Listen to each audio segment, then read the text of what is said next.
가깝게는 시진핑, 아베, 멀게는 도널드 트럼프, 상당히 불완전한 외교 열강 속에 대한민국이 한가운데 처해 있는 그런 상황입니다. 코앞에는 북한의 김정은이, 정말로 예측할 수 없는 김정은이, 무슨 짓을 할지 모르는 김정은이 입을 크게 벌리고 지금 대기하고 있기 때문에 어떻게 외교안보 정책을 잘 대통령으로서 수행할지가 아마도 가장 큰 과제 중에 하나일 거라 생각이 됩니다.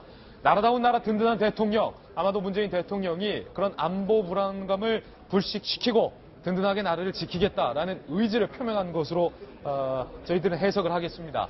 외교안보 정책 이렇게 바뀐다. 저희가 출력물을 하나 준비를 해봤습니다. 뭐 경제정책이랄지 복지정책이랄지 문재인 대통령이 잘해주리라 뭐 생각을 하고 있고요.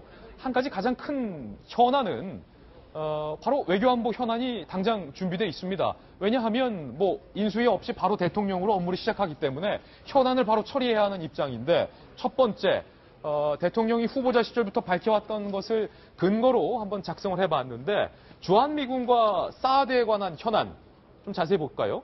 사드 배치 과정을 조사하겠다. 후보 시절부터 밝혀왔습니다.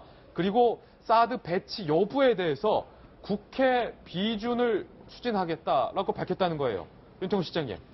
근데 저거 항목들에 대해서 저는 그렇게 봐요. 아마 사드에 대해서는 배치 과정을 조사할 수 있을 건데 국회 비준 동의를 추진할 때 여당이 된 민주당이 지금 사드를 그럼 도로 뺄 거냐. 그런 선택을 하기는 쉽지 않다고 생각합니다. 장기를 빼지는 않을 거다. 예, 그러니까 사드가 이제 그대로 있을 가능성이 되게 높아요. 결국 이건 한미 정상회담하고도 연결되는 것이기 때문에 다른 사항들도 보면은 이제 대북 정책 기조 같은 경우에도 장기적인 목표는 대화 교류로 갈 가능성이 높은데 지금 현재는 북한 제재 국면이지 않습니까? 그리고 예. 한미 공유, 중국도 이제 합류해 있는 마당에 우리가 먼저 이 틀을 이제 다른 이유 없이 바꾸기는 어렵죠. 예. 이제 미국에서도 뭐 문재인 정부에 대해 가지고 이제 보고 있는 게 있으니까 그렇기 때문에 지금 당장 뭐가 저기서 될 것들은 저는 많아 보이지가 않고 전시작전 통제권 같은 경우에 2022년인가로 잡혀 있으니까 그 시간에서는 더 늦추지 않는 것으로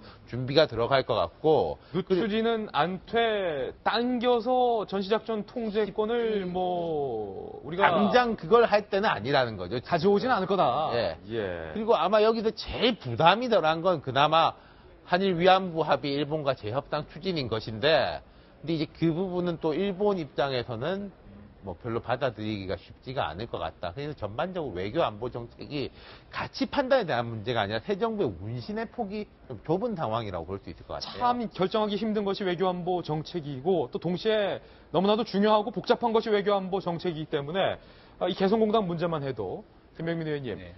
대통령이 후보자 시절부터 그리고 뭐 5차례, 6차례 토론회 과정에서 개성공단은 재가동을 해야 한다.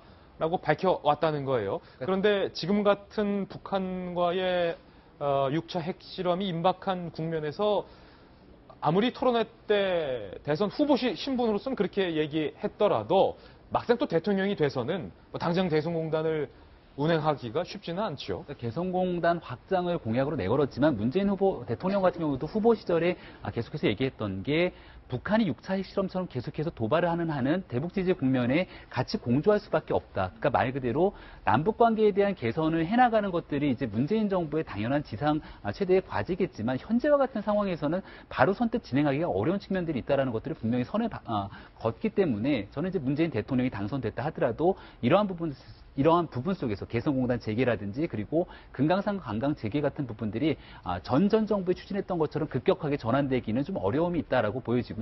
일단은 문재인 대통령에게 주어진 가장 대표적인 과제는 바로 이제 사드 배치에 관한 문제일 겁니다. 왜냐하면 모든 것들을 차기 정부에서 해야 된다라고 얘기를 했는데 이제는 그 차기 정부가 된 거거든요.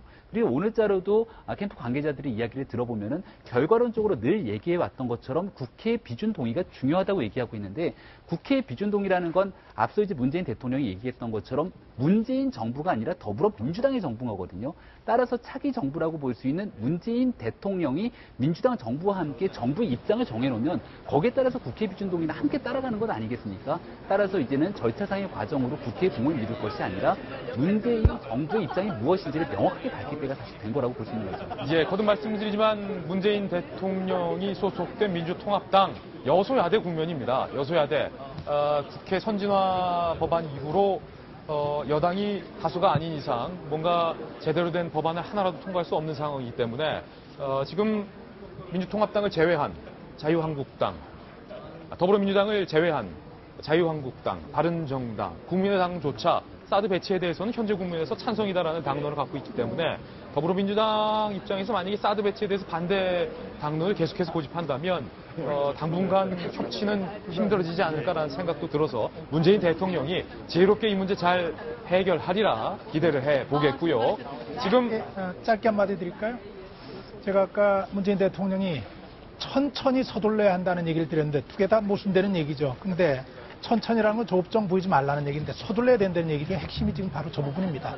가장 먼저 트럼프 대통령과 한미 정상회담 해야 돼요. 마침 백악관에서는 정상회담 할 준비가 됐다고 발표를 했습니다. 정상회담부터 해라. 예. 정상회담. 거기서 풀어야 하고요. 이 얘기했던 것들 나눠야 하고 나라다운 나라 얘기하셨는데 하나 이 기회에 말씀 꼭 좀 드리고 싶어요. 아까 현충원 갔잖아요.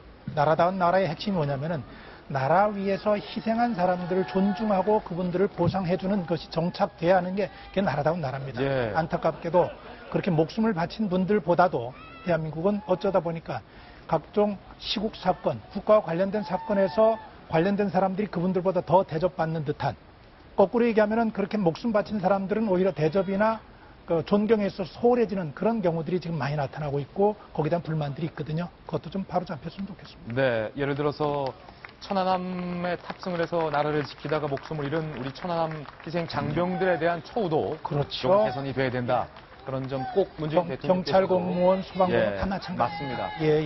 당부하시리라 믿습니다. 지금 현충원 참배를 마치고 다시 김정숙 여사가 옷을 갈아입은 모습도 확인이 됐습니다. 현충원에 참배할 때는 검은색 또 예의를 갖춰서 격식을 갖춰서 검은색 위아래 정장을 입었다가 현충원 참배를 마치고 나오면서 화이트 위아래 또 화사한 영부인답게 흰색 정장으로 갈아입은 모습도 예리하게 제가 포착을 하지 않았습니까? 지금 이제 국회로 이동을 하게 되는데요.